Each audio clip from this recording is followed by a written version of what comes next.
So I've been messing around with the Torpedo Live for a few months now, and I've been learning more about the Wall of Sound plugin's capability.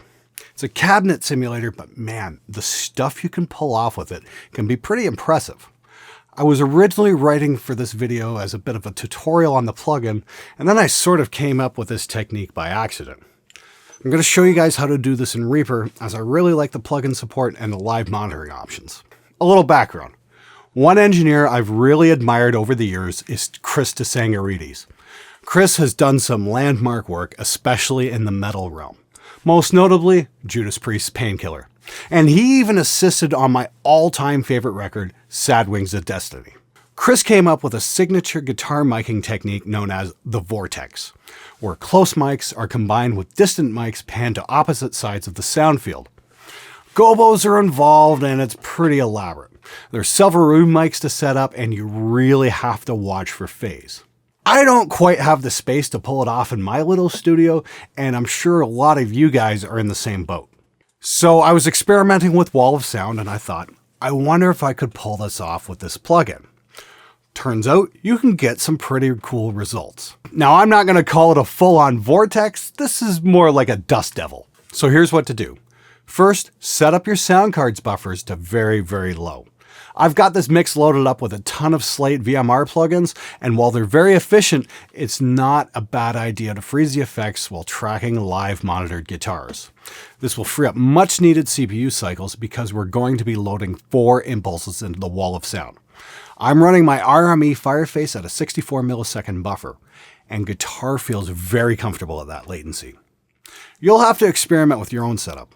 It's always a question of latency versus how many effects you can have, and the more impulses you load into Wall of Sound, the more CPU load it takes.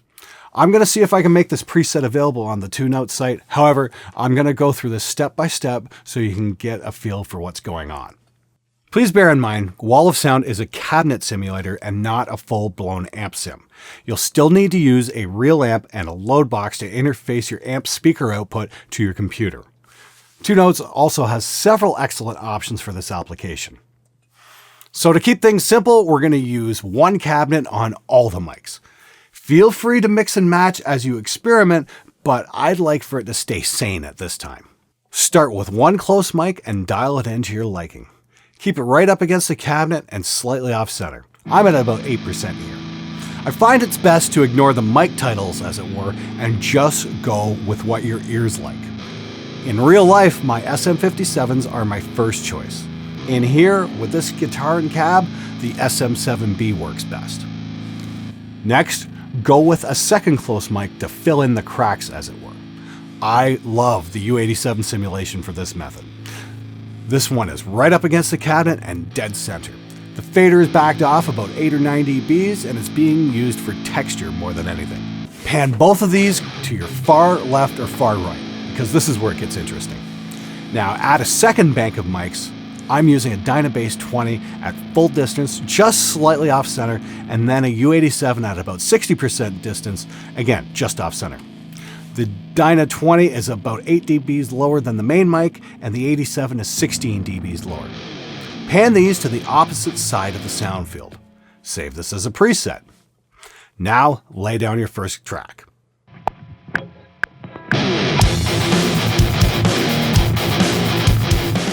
Once it's recorded, freeze the track. Set up your second guitar track and load up your preset. Set your pans for the virtual mics to the exact opposite and don't change anything else. Save that as an opposite preset. Lay down your second track.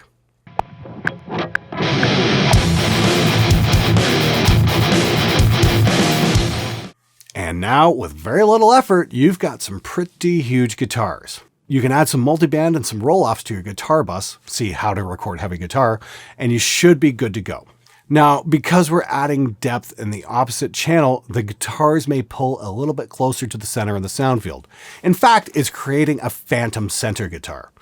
That's nothing to worry about because the way it's been recorded, we can control just how much of the phantom there is by manipulating the pan controls. Dead center, we get the full dust devil effect. To one side, we get the close mics, and to the opposite, just the room mics. By manipulating the pan controls, we can control just how much of that phantom center we're going to hear.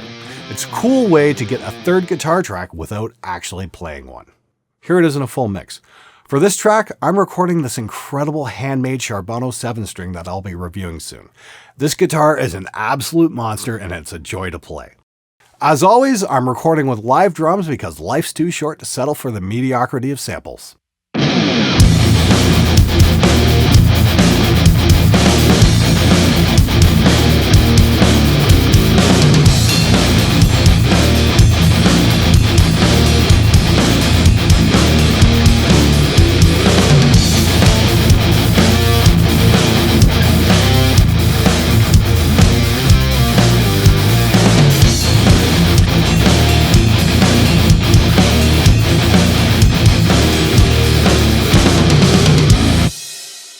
So there you go. It's a pretty cool effect.